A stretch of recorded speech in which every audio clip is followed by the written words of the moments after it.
most of the rounds came through his driver's side door window. Yeah, they came in right about at his head. He put his hand up to protect himself, and he took an undetermined amount of rounds into his hand. He was unable to activate his emergency button on his radio. Allegedly, they have on their portable, they have a button they can hit, or in the car, I think. I'm not sure how that's set up. He was unable to do that. He was unable to make a call to dispatch to let him know the situation he was in. The initial dispatch was not at the position where he was at. It was about maybe a half to 3/4 of a mile away, and he just took off for the hospital. He bypassed one of our main stations in Walla Walla Fire Station. He knows most of the guys in there very well. Bypassed that, and he went straight to the hospital. He parked out in the parking lot for some reason. I don't know why. He knows the ambulance entrance, but he didn't want to prohibit an ambulance from being able to get up to the ER entrance. I guess he figured something else was more important than what he had going on. Walked up to the door, left a blood trail as he was doing that. Went up to the door, pounded on the door. There was blood on the door, blood running down the door. And one of the ER nurses, which is pretty close to him, came out, let him in, and they got him into the room and went to work. He has a tattoo on his right arm, which you've probably seen on social media, but it says "Always Come Home" with the thin blue line. And he came home. So I think he used that to generate the strength to get where he needed to be. He's doing good.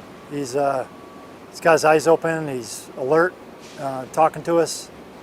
Well, not talking to us, but verbally. It's, yes, no. You know, he shakes his head, yes, no, and gives thumbs up when he likes something that we're talking about. So he's alert and he hears everything we say. Initially, he was pretty heavily sedated, so his eyes weren't open. He wasn't able to. We could talk to him initially when they took him off some of the sedation. We were able to ask him yes and no questions, and he kind of shake his head. But now his eyes are open, and he's spelling stuff out on the pillow that we're talking about. So he'll take his finger and spell out and things. So yeah, he's right there. He remembers everything that happened, and yeah, he's in a good place. Junior, he's really interested in meeting him. So that's about all he said. He did this and that, and I couldn't picture out what he was saying. I'm like, you need something to drink? No. We're trying doing charades, and I'm terrible at charades. So he was like, no, me. And then he did a symbol of a gun, and he wants to meet the individual that put him in this deal. I said, are you mad? And he was like, no, he wants to meet him. So I'm thinking he's got some stuff he wants to say to him. With hospital policy, we're only allowed one family member per 24-hour period per patient. So we kind of determined that his fiance is in her second year of nursing at Walla Walla Community College, and she was going to drop, and that made Dean very upset. So she decided to head back to Walla Walla with my wife and daughter, and so she's in class today and going to get her nursing degree, and then they're going to come back Friday afternoon. He's off. His breathing tube's been removed, so he's breathing on his own. He's just receiving supplemental oxygen. He's eating. I fed him beef broth and some Jell-O this afternoon, so yeah, it's just steadily improving. It's funny, you know, I go 24 years when I used to, Gerber's baby food, I'd feed him, and I'm kind of right back there. Not in a bad way. I'm glad I can be here. So Dean, he's an Army brat, and for those of you that don't know who that, he was born in a military hospital.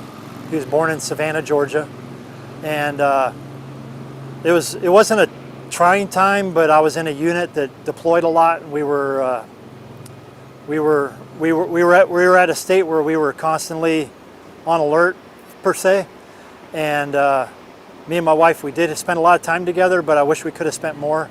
So it came time with the pregnancy and whatnot, and we talked about names and that, and I just thought it'd always be cool to have a junior, and she kind of bought off on it. She really wanted to call him Nicholas, but she went along with Junior, and the rest is history. So he's always been Junior. Yeah, even though he's 10 times the man I am for going through something like this and his actions, maybe he should be Senior and I should be Junior. But anyway.